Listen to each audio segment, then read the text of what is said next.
Hello students, welcome to Jarvis campus. हमने हमारे last video में देखा कि कैसे जो पूरा वर्ल्ड था वो वर्ल्ड वॉर के बाद दो ग्रुप्स में डिवाइड हो गया था। पहला था US and second the Soviet union यानी रशिया।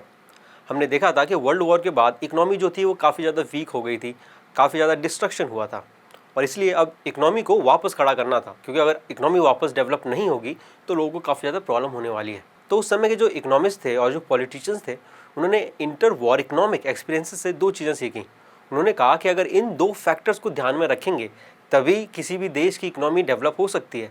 अगर इन दो पार्ट्स को या इन दो चीज़ों को ध्यान में रखा नहीं गया तो जो इकोनॉमी थी वो डेवलप नहीं होगी।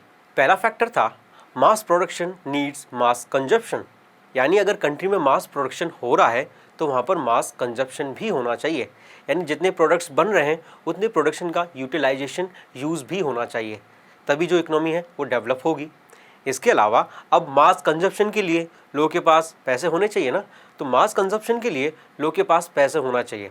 पैसे कैसे आएंगे? एम्प्लॉयमेंट की वजह से, यानी लोगों के पास एम्प्लॉयमेंट होना चाहिए, वो भी परमानेंट, और ऐसा नहीं किसी एक दो के पास, मोस्ट ऑफ द पीपल के पास कंट्री के एम्प्लॉयमेंट होना चाहिए, जिसकी वजह से उनके पास इनकम आएगी और इनकम की वजह से ही वो प्रोडक्ट्स को खरीद पाएंगे, तभी तो मास कंजप्शन होगा। तो हमारा पहला फैक्टर क्या हुआ? हमारा पहला फैक्टर हुआ कि mass production needs mass consumption which needs high and stable income which comes through stable and full employment. तो ये हुआ हमारा फर्स्ट फैक्टर, जिसकी वजह से कोई भी कंट्री की जो इकोनॉमी है वो डेवलप हो सकती है।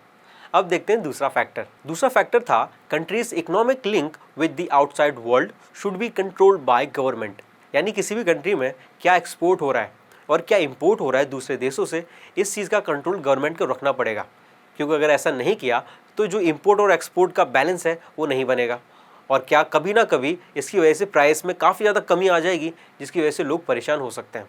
हमने देखा था कि वर्ल्ड डिप्रेशन के टाइम यूएस ने कैसे इंपोर्ट कम कर दिया था बाहर के देशों से, जिसकी वजह से उसके देश के जो प्रोडक्ट्स थे उनकी जो प्राइस थी उसमें ज़्यादा डिक्लाइन नहीं आया, जिसकी वजह से यूएस में इतना ज़्यादा इकोनॉमिक डिप्रेशन देखने के लिए नहीं मिला था और वहाँ पे इकोनॉमी ऑलमोस्ट स्टेबल थी।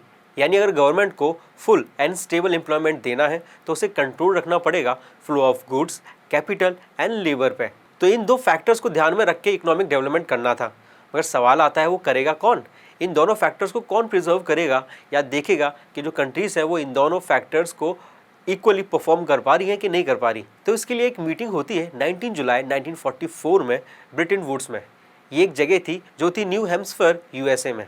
यहाँ पर United nation monetary and economic conference ने पार्टिसिपेट किया और इस कॉन्फ्रेंस को ब्रिटेन वुड्स कॉन्फ्रेंस भी कहा गया। अब ब्रिटेन वुड कॉन्फ्रेंस में काफ़ी ज़्यादा डिस्कशन हुआ, जिसके बाद एक ऑर्गेनाइजेशन बनता है जिसको हम कहते हैं ब्रिटेन वुड्स इंस्टीट्यूशन। अब नेक्स्ट वीडियो हम ये देखेंगे कि ब्रिटेन वुड इंस्टीट्यूशन का काम क्या था और ब्रिटेन वुड कॉन्फ्रेंस में क्या क्या बातें हुई थी। Thank you.